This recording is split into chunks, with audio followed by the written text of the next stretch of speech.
Oh, there she is.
Runs into the window and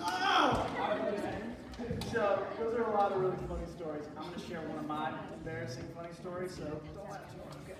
So this is actually pretty recent. So back in December, I was snowboarding. Who's ever been snowboarding or skiing before? A couple people? Okay.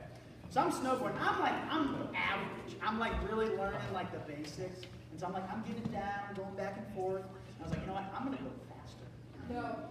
So I start going, right? And I got my stance, I got my arms out. This isn't even a real thing. So I'm going, right? And all of a sudden, my like body starts to like turn this way, but I want to go that way. And then I catch like a little hill, and I busted it. I flew in the air like this, and I landed on my butt. It hurt so bad. It felt like my butt like split into 4 pieces. No, I didn't. I thought I was gonna do well. It didn't go well, and it hurt so bad that like I thought I could. I'm not even kidding. Like I thought I was going to turn around and just see poop all over the snow. And the person I was snowboarding, they were like, "Are you okay?" I'm like, "No, I think I'm good." It was awful. It was me and my friend. It was bad. It didn't go well. And so what we're going to talk about with our new series of Star Night is Crushed. And so we're going to be talking about some deep stuff this month that are just like really crushing. Some deep stuff that really affects us, right? And so tonight, we're talking about failure. Does that make sense? Funny videos, failure, right? That's what we're going to talk about tonight. Careful with the chair. So we're going to talk about failure tonight. That's okay. See, that is a failure. That chair is broken. This is a failure. This is a failure.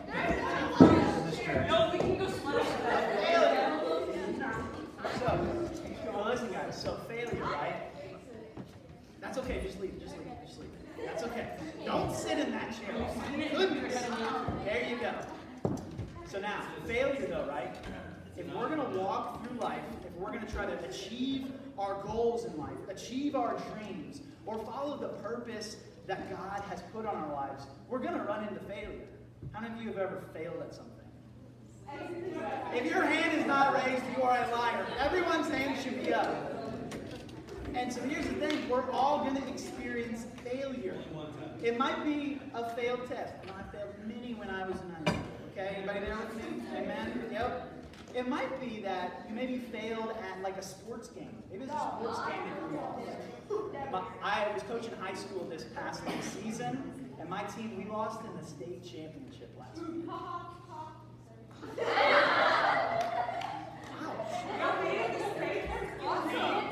Yeah, but we lost. Like, so think about, we did well, but we lost. Maybe the failure is maybe the relationship that you just can't get right. Maybe it's that friend, maybe you should take it to the Zags, but it's that friendship, right, that you just can't get right. Maybe it's that family member that you just don't get along with. Maybe it's that dating relationship, that boyfriend or that girlfriend that it didn't work out and you failed at that. Maybe, just maybe the failure that you're holding on to isn't even your failure. Maybe the thing that you hold on to that defines you is maybe a parent's divorce. Maybe it's something somebody did to you that maybe they were behind your back and really hurt you.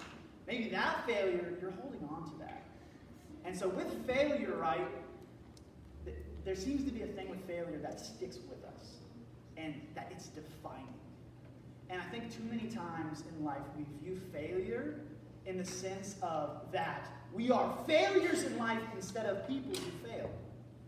And I think so many times that we see that we are just mistakes or we're screw-ups instead of people who screw up sometimes or people who make mistakes sometimes. Failure sometimes has defined our life. And I know that's for me personally. I felt like, man, I just can't get anything right. I keep failing at this relationship or I keep failing at this specific thing, right? Or even maybe the failure is that sin in your life that you keep going back to. Maybe it's that thing that you struggle with that you don't want anybody else to know that you struggle with. And that's the failure. You feel terrible that you keep going back to that. And so what we got to grasp, guys, is that failure is inevitable. What does that word mean? It's going to be on the screen. If you look up that definition of inevitable, it is certain to happen. It's unavoidable. So we got to stop looking at our lives as, oh, we're people of failure. Like, no. We're going to run into this thing called failure. And we need to learn as Christians how to respond to it, okay? And so we're going to look into the Bible. We're going to look at a guy named Peter. Maybe you've heard of Peter. But Peter is one of the most famous Christians who ever lived.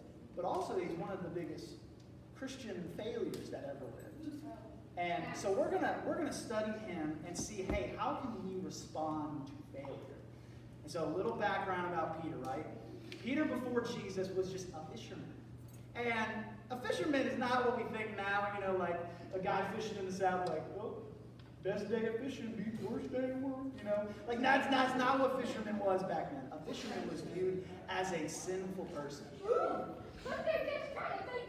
They're just trying to make a living. But that's what they were viewed as. They were viewed as a nobody, an ordinary person.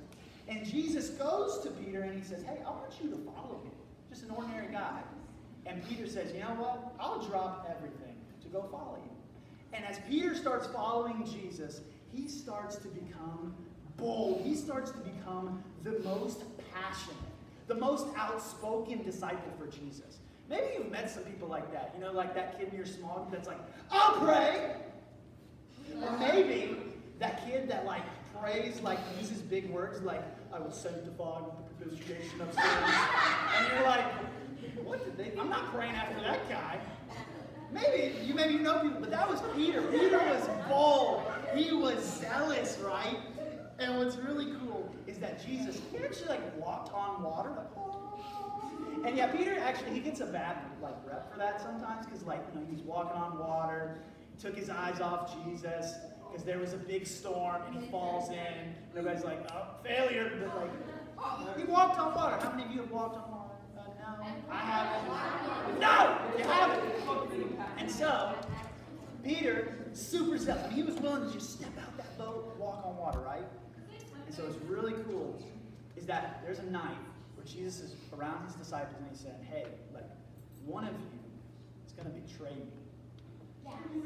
And everybody probably in the room is like, that's not going to be me. Peter's probably thinking, what? That's not going to be me. Jesus is like, how did he know that? But then Jesus starts to say how his life is going to end. That he's going to be arrested and he's going to be killed, right? And Peter, he even starts to say, no, Lord, this shall not happen. And I imagine he said it really loud, and everybody's like, didn't need to say that loud. But then he says, I will lay down my life for you, Jesus. He's saying no, that's not going to happen. I won't let it happen. And this is Jesus' response. We're going to see it in John 13:38. This is right after Peter says that. He says, then Jesus answered, will you really lay down your life for me? Very truly, I tell you, before the rooster crows, you will disown me 3 times. Wow. Think about if you're Peter and he says that in front of all these people. and you're like the most passionate, Peter's probably going, no, no, no, no, that's not going to be me. Not going to happen. That's what you'd probably be thinking, right? Because no one ever thinks they're going to fail at something. We think we're better. That's not going to be me. And so, what happens? Peter's trying to probably prove himself, right? So then, Jesus, he's about to get arrested. And Peter is so passionate. He's like, not going to happen. I'm going to prove myself. What does he do? He takes out a sword, cuts the dude's ear off. I don't know if he was aiming for the, he probably just missed, honestly. And Jesus goes like, no, I didn't want you to do that. Peter's probably like, you didn't want me to cut his ear off? No! My bad. But seriously, that's what he does, right? And what's really funny, like, I just imagine the other disciples in the back like, no! What are you doing? Let Jesus take the wheel! No! Like, I can't even watch! And so he goes, he chops the dude's ear. Then, oh my goodness, then Peter has the most monumental, the most colossal failure of all. And we're going to read about it in Luke 22. Listen. Luke 22, verses 56, 62. I'm going to read it to you. Make sure you listen to this. A servant girl saw him seated there in the firelight. This is a young girl. She looked closely at him and said, this man was with him. But he denied it, this being Peter. Woman, I don't know him, he said. A little later, someone else saw him and said, you are also one of them, saying he's one of the disciples. Peter says, man, I am not. About an hour later, another asserted, certainly this fellow was with him, for he is a Galilean. Peter replied, man, I don't know what you're talking about. Just as he was speaking, the rooster crowed. The Lord turned and looked straight at Peter, eye to eye. Then Peter remembered the word the Lord had spoken to him. Before the rooster crows today, you will disown me 3 times. And he went outside and wept bitterly. This is Peter. So the very thing that Jesus told him you're going to do, that Peter said, no, that's not going to happen. I'll lay down my life for you. Denies him 3 times to the little girl. And then think about that moment, right? You're Peter. You just denied Jesus a 3rd time. And you meet Jesus face to face, eye to eye. Failure. And this is that kind of failure that sticks. That's crushing. That's defining, right? I bet everyone going forward in his future probably just going to call him a hypocrite. A guy who, said one thing and did another. It's defining, right? Sometimes when we do really big failures, they affect our future, right? Does that make sense? And so now, when we experience real, true failure, usually there's 2 responses. One is you can give up, or you can get back up. Does that make sense? And what do you guys think Peter did here? After this monumental failure, I want to tell you he got back up. And yeah, go Peter! No, that's not what happened. Sorry, didn't happen that way. Peter gave up. And sometimes when you give up, you go back to doing the same thing that you were doing before Jesus. Does that make sense? The same thing you were struggling with before Jesus, you go back to that. And that's what Peter does here. He goes back to being a fisherman. Back to fishing. But guess what? Jesus was crucified.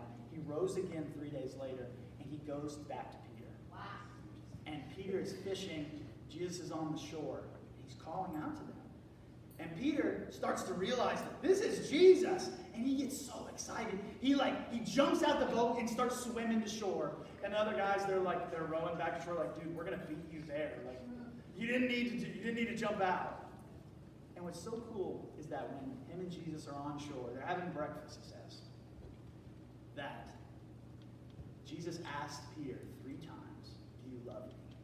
And every time Peter's like, yeah, of course I do.